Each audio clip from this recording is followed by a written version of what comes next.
Para mim está um prazer que nós podemos ter rueda de prensa aqui para anunciar a trope que nós vai ter celebração de Dia de Boneiro e um tique mais normal, of meu bisa bastante mais normal maneira nós acostumbrar com ele. Para aqui nós escolhe o tópico nós muchanan, nós tesouro, nós futuro, nós orgulho. Eu não quero que me tenha que elaborar mais tanto riba essa aqui, está simplesmente um hecho que apesar se você mama ou tata sim ou não, esse nota é ponto tá que nós muchanan de boneiro tá de nós tour, tá nós futuro e nanta nós orgulho também,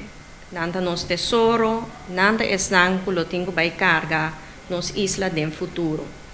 Nós que para que é especial na nang é aqui para sobre a nossa mira também durante o tempo nang que a passa.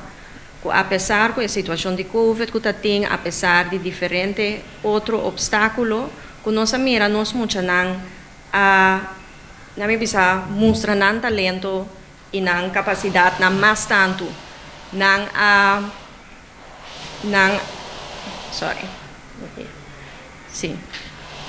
mostrar não talento, tem não mostrar não talento não empresarial. Dus nós por mirar isso aqui, nós queremos a oportunidade de Dia de Boneiro para pôr extra atenção na local que nós temos riba nos isla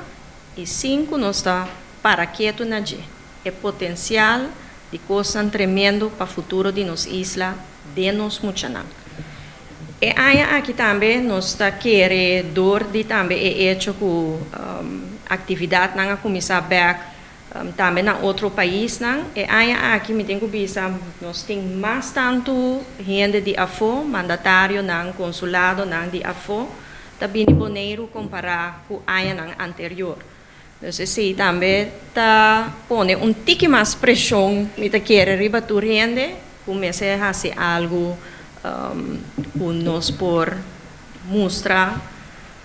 com boneiro tá profilar e conduz nos isla tá, conduz é parte de nossa cultura tá,